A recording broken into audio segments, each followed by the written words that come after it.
So I was thinking, how do I start this speech? And I thought a good starting point would be a conversation I had with some students, young girls. It was their perspective, but I think I agree with the perspective. The question I asked the girl, you said to me that you're a student. What does this mean? That you study in a college? Does it mean that you study in a school? Does it mean you read books? She gave me the most beautiful answer. She said a student is someone who has an open mind and an open heart. Student is someone who right from the beginning accepts that they do not know everything. Student accepts that whatever he knows will be superseded later by new knowledge. That the universe is constantly changing, dynamic, in movement. And so student understands that knowledge is also constantly changing. I said, yeah, very good definition. What's the most important value of a student? She said in 1 second, humility. I said, why? She said the student knows that they do not know the truth. The student respects the truth of all other living beings, all other human beings. Like Gandhiji said in his autobiography, The Search for My Truth. Meaning, this is my truth, your truth might be different. Then I asked her the next question. Who else is there? She says, there is another group of people. They are not students. Who are they? She says, they are absolutely convinced that they know everything. They believe that the universe is static, and they believe that knowledge emerges from inside them. They believe that they are God, that everything that is to be known is known to them. They are arrogant. They don't listen. They don't respect other people's truth. So I said, what do you call these people? She said, I call them idiots. So I... Why you are worried? He's not telling about you. Why you are worried? He's telling about it. What? मैंने बोला नहीं sir कुछ. So she said to me, there are two categories in this world, the student. She said a farmer can be a student, a lawyer can be a student, a doctor can be a student, unemployed youth can be a student. It's the thirst to learn, thirst to understand. Like a sponge. You want to take everything in, you want to understand. It's beautiful.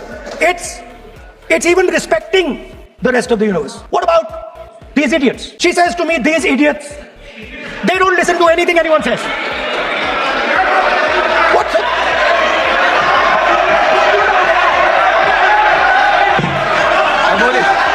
So she said to me, मान्य सदस्य मैं आपके बारे में नहीं बोल रहा हूँ. विपक्ष के नेता हैं. I'm not talking about you. Sir मैंने इनका नाम ही नहीं लिया सर. आप सुनिए मेरी बात. एक मिनट विधेयक पर चर्चा कर रहे हैं. मैं कर रहा हूँ सर. मैं स्टूडेंट डिफाइन कर रहा हूँ सर. ठीक रहेगा. ये जो स्टूडेंट होता है, इसका लक्ष्य क्या होता है? तो उसने मुझे बोला, स्टूडेंट का लक्ष्य होता है कि वो सच्चाई के पीछे दौड़ता रहता है. Truth is sweet. Like Gandhiji said, the windows of his house are open to all winds. Then I said, what about the idiot? And she said, what is going on? So I said, what about?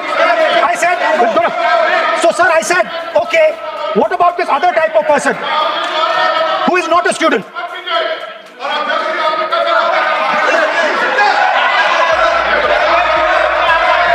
She says the student wears the truth on his or her chest. And I said, what about the other type? She says the other type requires an image. It requires an image, and as that image is not true, because the idiot is trying to pretend that he is God. I'm not talking about that. As it is not true, and the idiot is trying to pretend he's God, he has to create this massive image. कि ये student है और फिर ये idiot भी है. तो मैंने उससे पूछा, एक बात बताओ, ये तीसरी कैटेगरी कहां जाती है? ये तीसरी कैटेगरी कहां जाती है? उसने कहा, कौन सी तीसरी कैटेगरी? मैंने कहा, अंधभक्त. इसको कहां डाला जाए? She says to me, अंधभक्त is a person who is absolutely convinced that another idiot is God. So these are the three categories: student, idiot, and andhbhakt who follows the idiot. Now,